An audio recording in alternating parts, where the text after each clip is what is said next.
Dzień dobry, cześć. Witam Was jak zwykle, Janusz Dąbrowski, gospodarz kanału Barwy Zdrowia, kanału poświęconego szeroko pojętej profilaktyce zdrowotnej, sprawności, odporności itd. Wiadomo jest, że o zdrowie, o sprawność, odporność trzeba dbać w sposób systematyczny, w sposób ciągły, tylko w sytuacjach incydentalnych powinniśmy się zwracać o pomoc do systemu medycznego. Z drugiej strony, żeby wiedzieć, jak dbać o tą odporność, jak dbać o zdrowie skutecznie i bezpiecznie, o sprawność, to po prostu trzeba mieć pewną wiedzę. Ponieważ akurat zajmuję się od grubo ponad 20, prawie 25 lat tymi zagadnieniami, a więc suplementacją, odżywianiem, wpływem terapeutycznych i destrukcyjnych pól elektromagnetycznych na organizm, wodą i tak dalej. Jeszcze jest kilka tematów, więc dzisiaj mogę z Wami dzielić się tą posiadaną wiedzą, którą uzyskałem w drodze ogromnej pracy przez te właśnie ponad 20 lat. Poświęcam swój czas, moją energię, moje doświadczenia. Prośba o przyjęcie tego. Jeżeli ktoś akurat nie będzie, że tak powiem, mógł strawić pewnych treści, to po prostu najwyżej rezygnuje z oglądania, jest sprawa załatwiona. Jeżeli audycja Wam się spodoba, jak poprzednie, to proszę oczywiście o lajki, o subskrypcje, o komentarze sympatyczne, o przesyłanie linków do bliskich czy też znajomych, którym ta wiedza może się przydać. Nieraz mówię, że nigdy nie wiadomo, co człowiekowi odpali, że tak powiem, w serduchu, w mózgu. Ta wiedza może się po prostu przydać. Zapraszam też na moją stronę internetową www.januszdabrowski.pl. Tutaj są akurat te tematy z biomagnetyzmu, poruszam w swoich 3 książkach, a więc jest taka trylogia, biomagnetyzm, 2 tomy i magnetostymulacja, magnetorelaksacja. Mam nadzieję, że tutaj nie będzie jakichś refleksów świetnych, które zakłócą ogląd. Natomiast wejdźcie tam na stronę, znajdźcie te książki, przynajmniej zobaczycie, o czym ja piszę. A tych książek jest w ogóle łącznie kilkanaście. Więc zaczynamy. O czym dzisiaj, jak zwykle? W poprzedniej audycji powiedzieliśmy sobie, że ciała kosmiczne, te nawet bardzo odległe, wywierają na nas wpływ, na nasz organizm, czyli na fizjologię, na morfologię, na stany uczuć, odczuć i tak dalej. I wspomniałem także na koniec audycji, po tej poprzedniej, że tego szczególnym takim wyrazem jest wyraźny wzrost wypadków lotniczych, ale nie tylko lotniczych, w czasie, kiedy na przykład w koronie Słońca dochodzi do potężnych eksplozji nuklearnych i w wyniku tego Słońce wysyła potężne ilości naładowanych elektrycznie cząstek, które wywołują po prostu elektromagnetyczne zaburzenia. Więc teraz pytanie tylko jest takie, a jakie te cząstki, jaki wpływ mogą mieć te wyładowania elektromagnetyczne na Słońcu już na nasze zdrowie, na nasze samopoczucie, na nasze zachowania. I tu warto wspomnieć o pewnym, jest coraz więcej badań, ale zaczęło się między innymi od badań japońskiego naukowca i lekarza, profesora Maki Tahara z Toho University w Japonii, który jest twórcą w ogóle testów mierzących poziom albumin, czyli określonych białek w serum krwi. I profesor Tahara wykazał na podstawie wieloletnich badań, że poziom tych albumin ma ścisły związek z cyklem słonecznym, a reakcje wywoływane są nawet przez wschody i zachody Słońca oraz jego zaćmienia. To jest po prostu niesamowite. No ale jeżeli sięgniemy na przykład do Faraona, do książki, do powieści Faraona, naszego autora, przez znanego Bolesława Prusta, to przez starożytni kapłani też wykorzystywali tą wiedzę, żeby mamić tłumy, straszyć je i dzisiaj też się, powiedzmy, to straszenie odbywa, tylko o czymś innym. Dalej, wyniki prac zespołów badawczych na przykład w Soczi z Gruzji wykazały, że podczas największej aktywności Słońca wyraźnie zmniejsza się liczba limfocytów we krwi, a więc w związku z tym spada nasza odporność. To jest zaskakujące. I skutkiem tego jest nie tylko spadek odporności, co oczywiście może być przyczyną zachwiania równowagi w ustroju, prowadzącego do nasilonego wystąpienia chorób, ale nawet epidemii w czasach niespokojnego Słońca. Historia o tym mówi, że wtedy oczywiście naukowcy sięgają wstecz, gdzieś tam w historię, w przeszłość i badają różne zależności. Okazało się, że na przykład te słynne epidemie dżumy w Europie średniowiecznej to często występowały właśnie w latach niespokojnego słońca.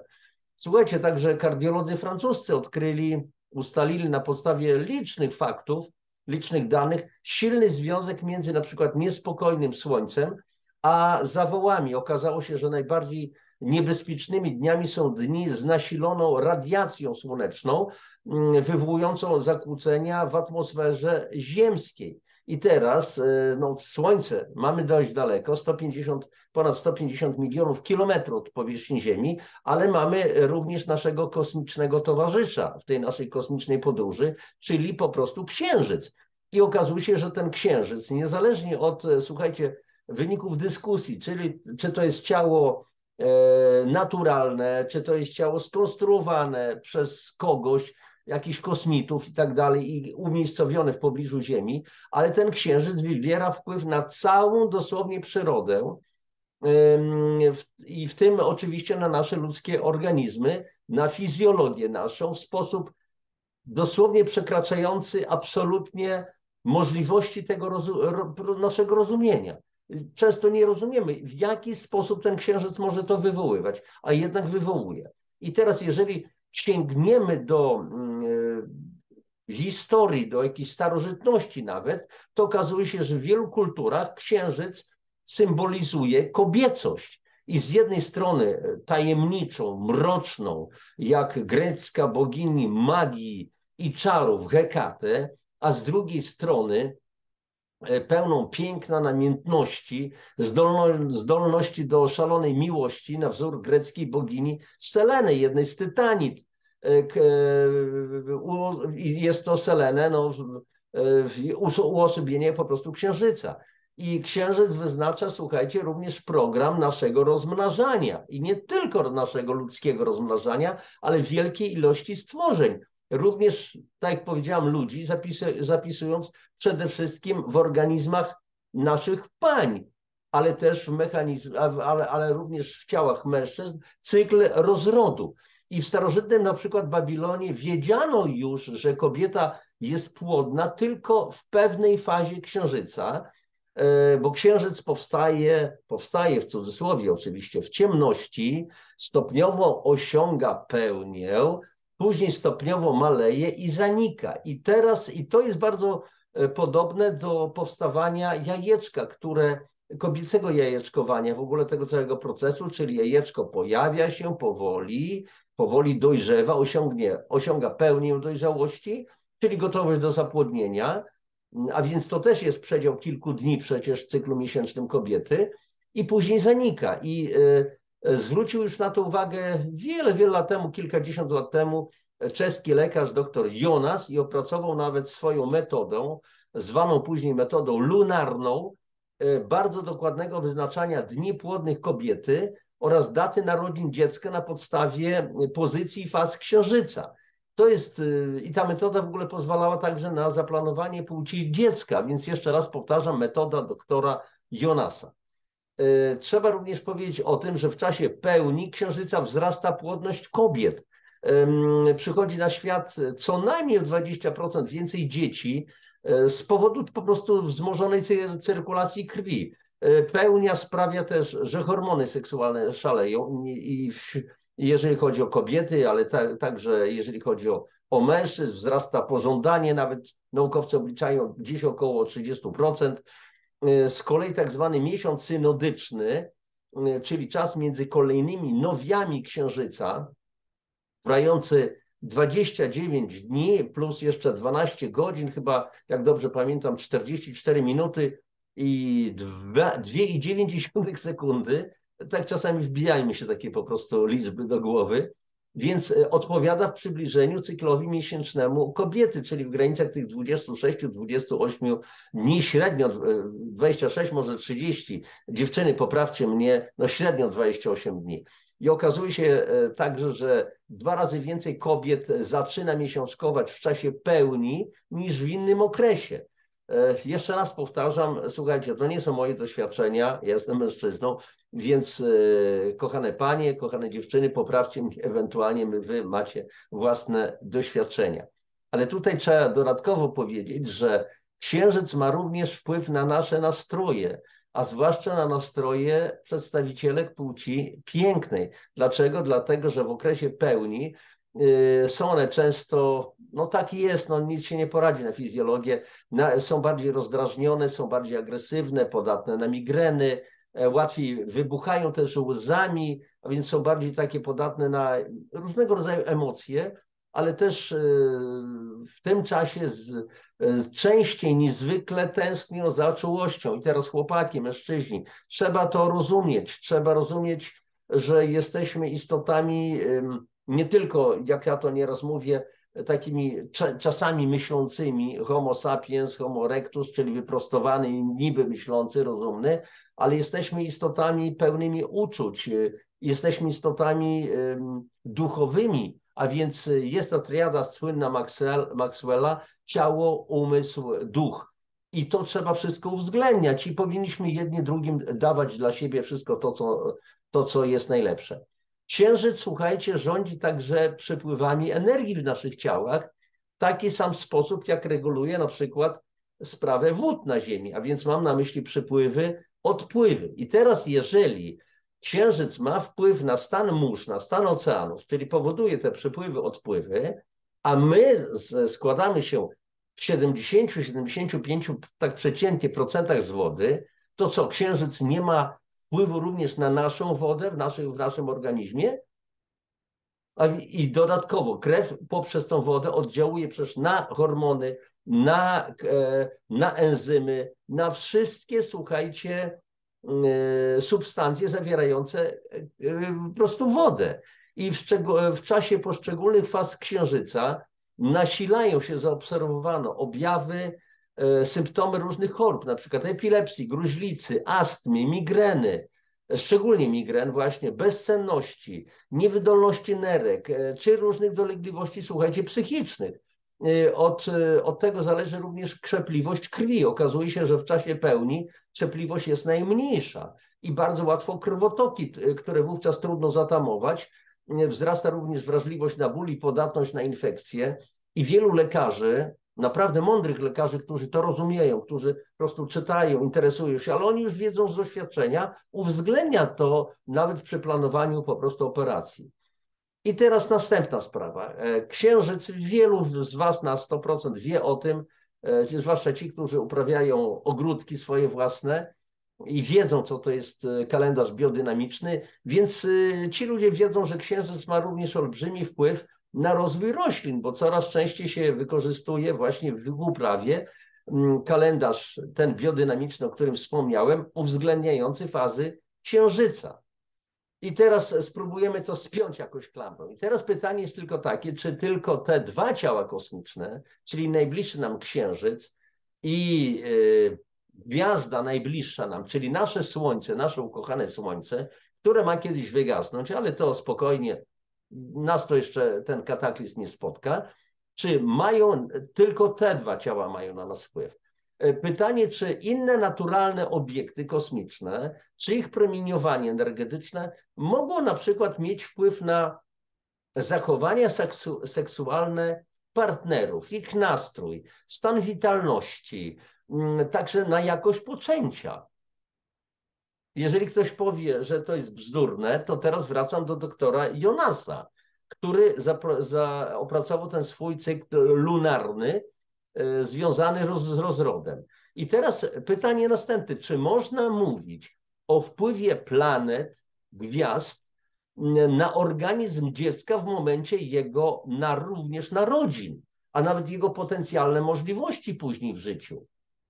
No, do czego służą nam na przykład horoskopy, te znaki zodiaku, te różne historie? Oczywiście można to, jedni uznają, że to można włożyć między bajki, że to jest jakieś czary, mary, szalbierstwo, foliarstwo, oczywiście te czepki z aluminium i tak dalej, ale zauważmy, pewien kontekst. Jest takie powiedzenie, urodzony pod szczęśliwą gwiazdą.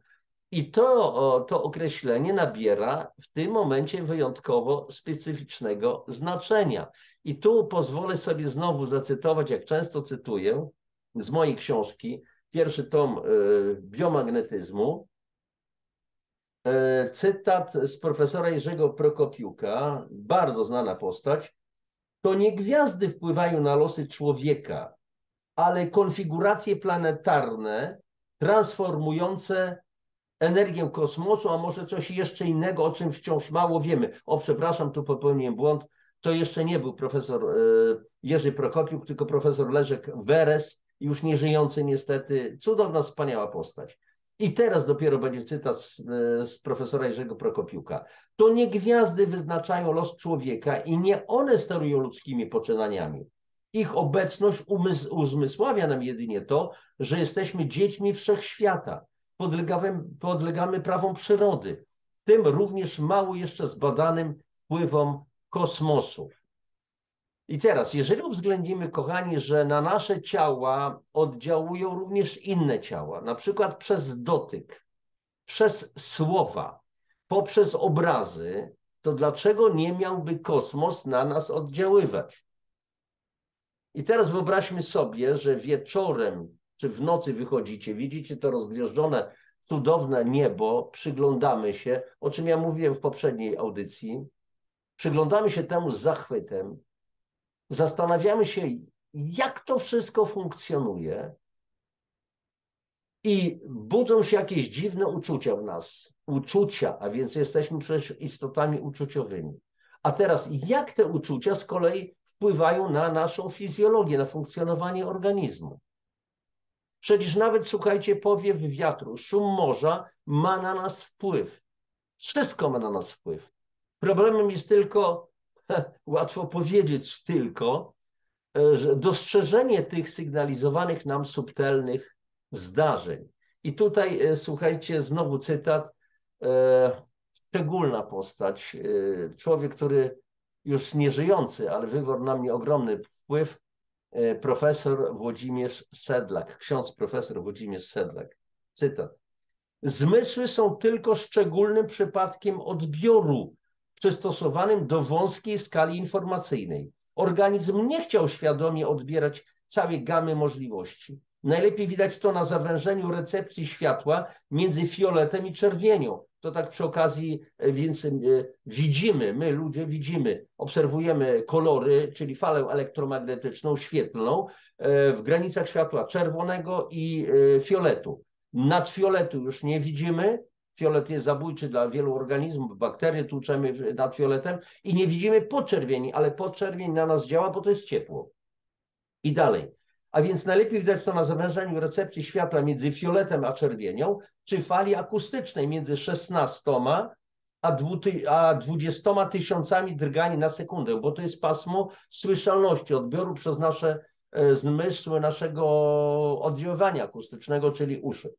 Reszta oddziaływań polowych jest zapewne odbierana pozazmysłowo i nieświadomie. To jest cytat z wywiadu państwa Ewy i Andrzeja Niewiadowskich właśnie z profesorem Włodzimierzem Sedlakiem. I tak jak mówi profesor Sedlak, jesteśmy jednym wielkim, subtelnym receptorem zmysłowym dla odbioru wszelkiej informacji, przede wszystkim elektromagnetycznej. Przepraszam bardzo, ktoś mi tutaj dzwoni, muszę wyłączyć na chwileczkę. Przepraszam bardzo, zniknęło się coś tam, nie miałem wyłączonego telegramu. I teraz słuchajcie, według teorii neontransmisji, według takiej organizacji, kanadyjskiej organizacji Badacze Rzeczy Nieznanych, próbujących znaczy badacze ci, troszeczkę rozbiło mi ten sygnał zewnętrzny, próbujący wyjaśnić wszelkie prawa i zasady rządzące Ziemią i kosmosem, każdy z nas jest jednocześnie i nadajnikiem, i odbiornikiem energii, posiadającym tak zwany transmitter, ośrodek energetyczny. Czy tym transmitterem, czyli nadajnikiem i odbiornikiem jest tylko nasz mózg? Nie sądzę, dlatego że Każda nasza komórka również jest takim odbiornikiem takim odbiornikiem i nadajnikiem, czyli transmiterem. Dlatego, że mózgiem naszych komórek są błony komórkowe. Nie jądro komórkowe, tylko błony, które odbierają wszystkie po prostu sygnały. I niekiedy może, słuchajcie, w związku z tym, że odbieramy te sygnały, że nadajemy te wszystkie sygnały, więc może dochodzić do nieprzewidzianych zmian w tym transmiterze, co staje się przyczyną na przykład chorób.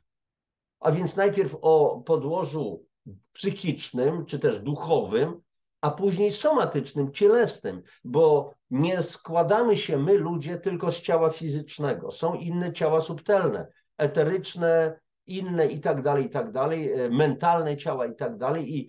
I różnego rodzaju sygnały dochodzą do nas, my często nie zwracamy na to później uwagi, aż dochodzi już do ostateczności, czyli dojścia bezpośredniego do uderzenia po prostu w ciało po prostu fizyczne.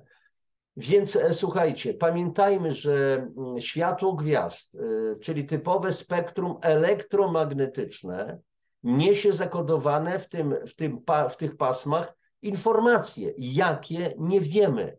Najbardziej proste to jest amplituda, natężenie, częstotliwość, prędkość i tak dalej, ale dochodzą do tego najprawdopodobniej różnego rodzaju inne jakieś wielkości, inne parametry, o których często nie mamy zielonego pojęcia. Jakieś złożone, jakieś tajemnicze, których dzisiejsza nawet nauka nasza nie jest w stanie odkryć. I któż wie, jakie są zakodowane w tych pasmach elektromagnetycznych informacje, w tym świetle gwiazd.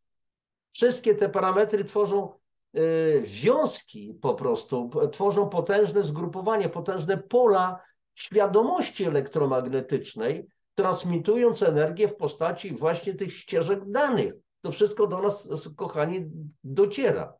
I teraz nieraz zastanawiałem się nad tym, i to nie jest tylko moje zastanowienie, nie tylko moja refleksja, czy może w ten sposób do naszych mózgów, do naszych ciał nie spływają kodowane światłem informacje wywierające na nas wpływ z innych światów, z innych wszechświatów, z innych planet. Ktoś może nam je po prostu przesyła. Kto? Nie wiem. Kompletnie bez naszej świadomości być może. Coś w nas jest zmieniane. Ale teraz pytanie, kto mógłby to przesyłać? W jaki sposób? Jakie to efekty, skutki wywołuje? Dzisiaj o tym nie powiemy, ale powiemy sobie o tym w następnej naszej audycji. Za dzisiejsze spotkanie serdecznie Wam dziękuję. Za to, że żeście oglądali, wysłuchaliście mnie, za to, że mogliśmy razem ze sobą być. I oczywiście zapraszam Was do zajrzenia na mój sklep internetowy w tych wspomnianych już książkach kilkakrotnie, czyli w tej mojej trylogii, 2 tomy biomagnetyzmu, magnetostymulacja, magnetorelaksacja. Piszę o tym znacznie szerzej, zrozumiałe. No i oczywista prośba na zakończenie, jeżeli Wam audycja się spodobała, to proszę o lajki, subskrypcje, o przesyłanie linków do swoich znajomych, do swoich bliskich. Może akurat się to komuś przyda, rozszerzy jego świadomość. Jest takie powiedzenie, słuchajcie, ciasnota umysłowa rozszerza się. Myślę, że i Wy, i ja w ostatnich zwłaszcza 2 latach, 3 latach, no to jest 3. rok od tego pamiętnego 2020, ciasnota umysłowa rozszerza się. Obserwowaliśmy, jak ta ciasnota umysłowa rozszerzała się w szalonym tempie. Do dzisiaj to trwa, ale też jednocześnie trzeba powiedzieć, że rozszerza się obszar świadomości i rozszerzajmy te obszary świadomości. Dziękuję, że byliście. Wszystkiego dobrego Wam życzę. Na dzisiaj to akurat już będzie koniec. Wyłączam Zoom. Wszystkiego dobrego. Papatki. Pa.